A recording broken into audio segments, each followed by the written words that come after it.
Hi, this is Lane8492. This is the first of two true crime story videos I'm doing today. This one is out that happened in this is what is in the state of Mississippi. This is the case of Mississippi death row inmate Charles Ray Crawford. See, Charles Ray Crawford had been convicted in the abduction, rape, and murder of a 20-year-old college student, Kristy Denice Ray, in the rural Tippah County in northern Mississippi. Apparently, Charles Ray Crawford claimed that he had blacked out and doesn't remember doing any of this to 20-year-old Kristy Denice Ray. Apparently, Charles Ray Crawford had abducted Kristy Denice Ray from her home in this rural county of Tippah in Mississippi. Apparently, Kristy Denice Ray was 20 years old at the time. And eventually, Charles Ray Crawford was arrested and went on trial in Tippah County, Mississippi for Kristy Denice Ray's murder. He was found guilty. Now, during the penalty phase of his trial, when he still claimed that he doesn't remember doing this, it turns out Charles Ray Crawford had a previous conviction of rape of a 17-year-old girl. And just like with Kristy Denice Ray, Charles Ray Crawford also claims that he blacked out and doesn't remember doing that either.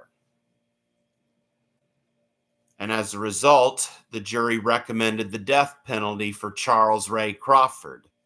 And he was sentenced to death, and he has been on death row at the Mississippi State Penitentiary in Parchman, Mississippi for 30 years.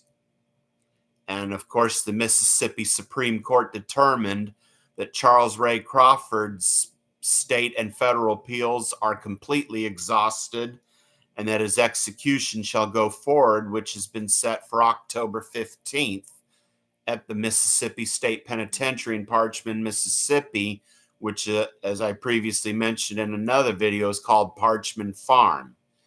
This will be the second execution this year in Mississippi because 3 months ago, Mississippi executed its longest serving death row inmate, Richard Gerald Jordan, who, of course, spent 49 years on death row.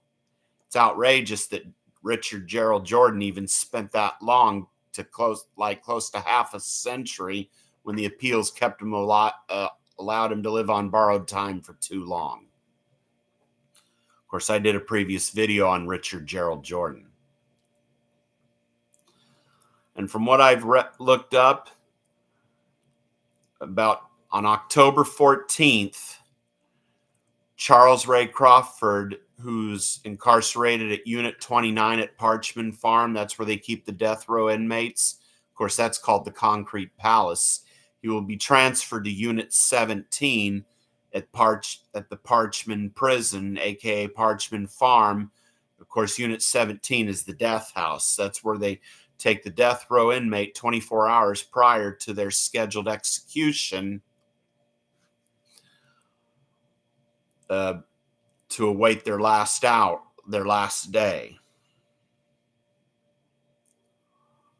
And after Charles Ray Crawford is executed, there will be two other prisoners who the Attorney General, Len Fitch, has requested execution dates for: Robert E. Simon Jr. and Willie Jerome Manning. And of course, the only woman on death row in Mississippi, Lisa Jo Chamberlain, has also exhausted all of her appeals, but the Attorney General of Mississippi is yet to request a date of execution for her. Of course, I remember seeing a story of Lisa Jo Chamberlain on Deadly Women called Ice Cold. Her crime was very brutal, but I'm not going to go into that one today.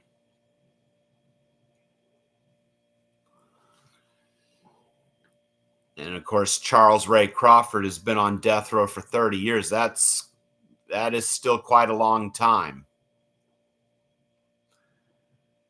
And like I said, it's the appeals process that have allowed these death row inmates to live on borrowed time. This is Lane 8492, and I have an associate's, bachelor's, and master's degree in criminal justice. Hope you enjoy this video and let me know what you think. Thanks.